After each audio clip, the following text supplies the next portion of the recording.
Sorry, थोड़ा सा connection loose है तो ये मेरे को पार्ट 2 में पोस्ट करना पड़ रहा है। तो अब जो हम कह रहे थे, जो 2 एस्पेक्ट्स हमने देखे कि कैसे अगर हम इन 2 एस्पेक्ट्स को जो हमने देखा कि अष्टवक्र मुनि ने के मजाक उड़ाया गया है एक गंधर्व के बारे में, तो ये गलत है। आप क्रिटिसाइज़ नहीं कर सकते, नहीं तो आपको बॉडीली कंसेप्ट में आपका दम पड़ता है। और दूसरा ये था कि साधुओं का जो किया गया श्राप है, मतलब अगर आप किसी को करेक्ट कर रहे हो, किसी को श्राप दे रहे हो या किसी को पनिश कर रहे हो, तो वो लॉन्ग टर्म में उसके लिए बेनिफिशियल होना चाहिए, लॉन्ग टर्म में उसको प्रॉफिट देना चाहिए। तो ये 2 एस्पेक्ट्स अगर हम विल स्मिथ और क्रिस रॉक के केस को लगाएं तो हम देखते हैं कि ये बहुत गलत था कि किसी की भी बॉडीली कंसेप्ट के ऊपर आप नहीं जोक कर सकते। उनको एक प्रॉब्लम है तो आप नहीं बोल सकते कि उनको इस चीज़ का एहसास कराना। क्यों? क्योंकि ये आपके अंदर अहंकार बढ़ा रहा है कि आप उनसे बहुत अच्छे हो, आप उनसे ज़्यादा अच्छे दिख रहे हो, आप उनसे ज़्यादा बेहतर हो। तो ये आपके बॉडीली कंसेप्ट को और प्रगाढ़ कर रहा है, आप में अहंकार लेके आ रहा है। ठीक है, तो जो क्रिस रॉक ने किया गलत किया, पर क्योंकि वो लोग वहाँ पे बैठे हुए थे और Chris Rock was not a person कि जो सिर्फ उनका मजाक उड़ा रहा, वो सबका मजाक उड़ा रहा था, किसी किसी चीज़ का ही। Was like a stand up comedian था। तो जब आप ये सारी चीज़ें सुन रहे हो, आप वॉलेंटियर कर रहे हो वहाँ पे बैठ के लोगों का मजाक उड़ाने में, तो आप भी कभी ना कभी उसका जो है पार्ट, और आप उसका कभी ना कभी उसका हिस्सा बनोगे ही बनोगे। मतलब जो 1/6 हमारे शास्त्रों में बोला गया है कि यदि किसी का मजाक उड़ रहा है और आप वहाँ पे कोई प्रतिक्रिया नहीं दे रहे, आप वहाँ पे बैठ के सुन रहे हैं, हंस रहे हैं, तो 1/6 उसका जो पाप है वो आपकी भी आएगा। और when the Karma back fire, वो आपका भी कभी ना कभी मजाक उड़ सकता है, क्योंकि आप वॉलेंटियरली वहाँ बैठ के वो चीज़ सुन रहे हो। तो एक टाइप से क्रिस रॉक गलत भी नहीं था, वो सबका उड़ा रहा था, तो कर्मा बैक फायर आप पे भी आ गया वो बात। तो take it in a good spot. जब आप लोगों का सुन रहे हो तो आप अपना भी सुनो। ठीक है, इसका 2 पॉइंट हुए। अब तीसरा पॉइंट अगेन जाता है कि जो विल स्मिथ उठे, उन्होंने अपनी वाइफ को डिफेंड किया और जाके क्रिस रॉक को थप्पड़ लगाया। तो ठीक है भैया, ऐसे लोगों को तो पनिश करना ही चाहिए। आप कैसे किसी की बॉडीली कंसेप्ट के बारे में ऐसे बोल सकते हो? तो ठीक है, विल स्मिथ ने जाके थप्पड़ लगाया। क्या वो विल स्मिथ का चाटा क्रिस रॉक के लिए लॉन्ग टर्म पे फ़ायदा था? हाँ चलो, उसके टिकट्स के प्राइसेस बढ़ गए, ठीक है, पर उससे क्या हुआ, उनका दम और बढ़ गया। टिकट के प्राइसेस बढ़ गए, वो फ़ायदा नहीं है। क्यों? क्योंकि उनका जो दम है वो और बढ़ गया और प्रगाढ़ हो गया कि हाँ, अब तो मैं किसी के बारे में कुछ भी कह सकता हूँ, मैं कुछ भी जोक कर सकता हूँ। तो विल स्मिथ, और उन्होंने जब विल स्मिथ ने चांटा लगाया, वो अपने पे भी मजाक उड़ा रहे थे और उन्होंने बहुत प्रोफेशनली ऑस्कर का पूरा इवेंट किया। और उसके बाद उन्होंने विल स्मिथ के अगेंस्ट कोई रिपोर्ट, कोई वायलेंस का कोई रिपोर्ट नहीं लिखवाया, पर उसकी वजह से उनके टिकट्स के प्राइसेस बढ़ गए। ठीक है, उन्होंने मैच्योरली एक्ट किया, चीज़ों को बढ़ाया नहीं, प्रॉब्लम को आगे नहीं किया, जो उनसे प्रोफेशनली सीख किया गया था उन्होंने वो किया। उससे क्या हुआ, उनको देखने के लिए लोगों में उत्सुकता बढ़ गई, और लोगों की देखने की उत्सुकता बढ़ गई तो क्रिस रॉक को क्या मैसेज जा रहा है, हाँ जो मैंने किया वो सही था, देखो लोग सपोर्ट कर रहे हैं ना, मेजॉरिटी मेरे पास है, मेरे को देखने के लिए टिकट प्राइसेस बढ़ गए। तो क्या हुआ, क्या विल स्मिथ के चांटे ने उनको लॉन्ग टर्म बेनिफिट किया? नहीं, उन्होंने तो उसके बॉडीली कंसेप्ट को और प्रगाढ़ कर दिया। ही बिकम मोर कॉन्फिडेंट, और वहाँ विल स्मिथ अवार्ड सेरेमनी में अवार्ड लेते हुए रोते हुए चले गए। तो आप देखिए कितना ही डाइसी हो गया कि आप किसी को पनिश नहीं कर सकते जब तक आप उसका लॉन्ग टर्म फ़ायदा नहीं कर रहे, और लॉन्ग टर्म फ़ायदे की जगह शॉर्ट टर्म फ़ायदा आया। अब वो कितना लंबा चलेगा हमें नहीं पता। तो अब ये करेक्ट है या ये रॉन्ग है, ये सही है या गलत है? आप देखिए हर एक एक्शन में कोई ना कोई कॉन्ट्रडिक्शन आता है। आप किसी के फिजिकल कंसेप्ट के बारे में नहीं बोल सकते, रॉन्ग। अगर आपने बोला है, अगर आप वहाँ पे बैठे हैं वॉलेंटरीली सुन रहे हैं, तो आपके ऊपर भी बैकफायर हो सकता है, तो आपको रिएक्ट नहीं करना चाहिए। तो आपने क्यों रिएक्ट किया? ठीक है, तो आपका एक्शन रॉन्ग हुआ।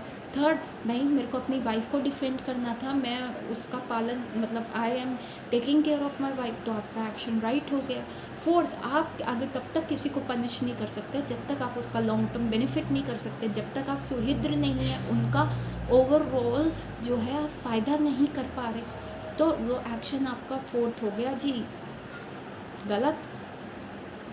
तो अब आप ये देखिए कि कैसे इन दोनों चीज़ों को किया जाए। तो अल्टीमेट डिसीज़न देखिए आप लोगों के पास है। आपको मैंने कहानी सुनाई अष्टवक्र मुनि और उस गंधर्व की, कैसे the argument went to and fro. जैसे हम एक कोर्ट केस लेके शास्त्रों को कोट कर रहे हैं, वैसे the argument is going to and fro. तो अब अल्टीमेटली द डिसीज़न आपके हाथ में है कि स्टैंड अप कॉमेडी सुनना चाहिए। आपके पास सारे प्रोज एंड कॉन्स हैं, ठीक है। मुझे समझ आ गया है कि that is my individual understanding कि मुझे ऐसी जगह के लिए कोई वॉलंटियर ही नहीं करना जहाँ लोगों का मजाक उड़ाया जाए और मैं उनके ऊपर हंसूँ, ताकि मैं भी एक टाइम मेरे पे भी ये चीज़ बैकफायर हो। तो मुझे उस चीज़ का पार्ट एंड पार्सल नहीं बनना, मुझे वो 1/6 ऑफ सिन नहीं लेना। तो मुझे ऐसे शोज़ में ना सुनना है, ना उसका पार्ट एंड पार्सल बनना है, और ना वहाँ ऐसी जगह जाना है। Even if the job commitment भी हो तब भी नहीं। क्यों? क्योंकि you always have a free will, ठीक है। आपके पास हमेशा फ्री विल होती है।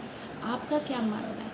और अगर फिर मुझे अगर गुस्सा आएगा और मैं किसी को बैकफायर करती हूँ या बोलती हूँ, तो क्या मैं उसका मन से अच्छा चाहूँगी, या मैं गुस्से से करूँगी, या मैं दुख से करूँगी, या मैं बहुत प्रताड़ित होकर उसको करूँगी? मैं उसका उस समय फ़ायदा नहीं चाहूँगी, पर मेरे मुख से जो भी निकलेगा वो मुझे और लॉन्ग टर्म पे क्या करेगा, मुझे मेरे अंदर भी अनर्थ बढ़ाएगा।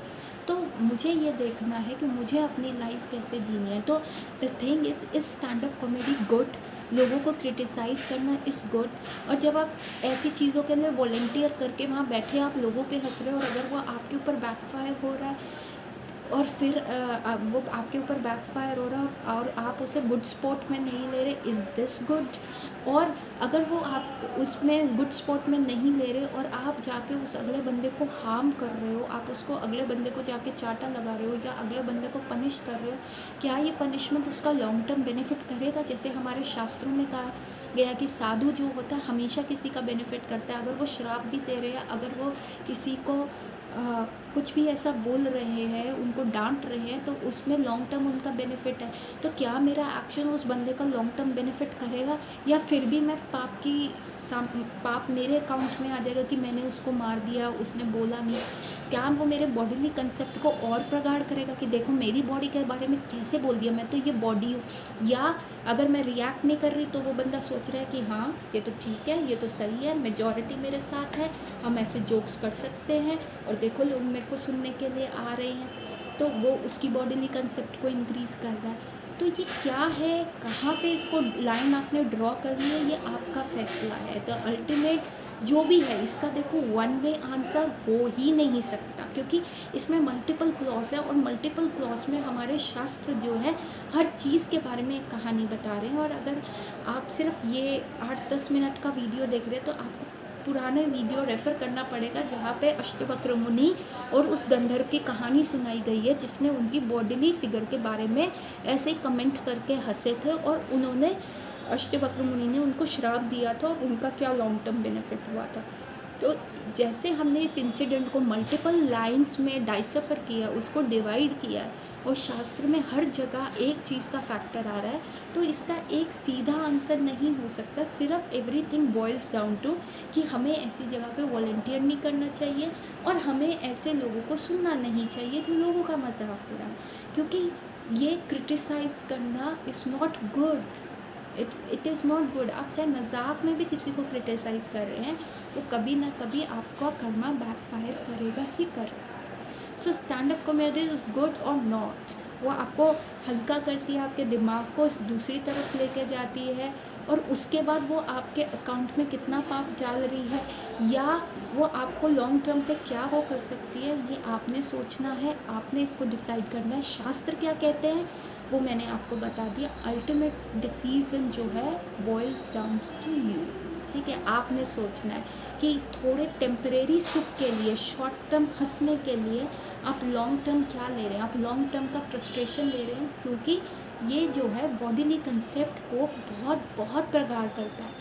स्टैंड अप कॉमेडी के नाम पे लोग कितने लोगों को क्रिटिसाइज़ कर देते हैं, भगवान को भी क्रिटिसाइज़ कर देते हैं। आप शॉर्ट टर्म के लिए तो हंस लेते हैं, लेकिन जो लॉन्ग टर्म का फ्रस्ट्रेशन आपको आता है, क्योंकि आपका बॉडीली कंसेप्ट इतना अंदर प्रगाढ़ हो जाता है, इतना अहंकार आ जाता है कि हाँ हम तो उससे बेटर हैं, मल्टीपल फैक्टर्स हैं। I am keep repeating same and same thing over and over again, क्योंकि कुछ पॉसिबल ही नहीं है ना, हर चीज़ पे एक फैक्टर है। आप प्लीज़ पूरा वीडियो देखें और फिर आपको अपना डिसीज़न खुद लेना है। This is my individual voice, it is my individual thing जो मैं सबके सामने ला रही हूँ, ठीक है। जो शास्त्र से हमें नॉलेज मिल रहा है वो मैं आपके सामने कर रही हूँ।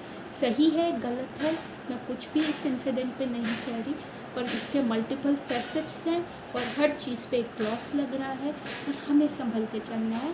हमें ऐसे इंसिडेंट्स से खुद सीख लेनी है। संसार में बहुत सारी चीज़ें होती हैं और ऐसे इंसिडेंट से हमें सीख लेनी चाहिए कि हमें लॉन्ग टर्म पे क्या करना है।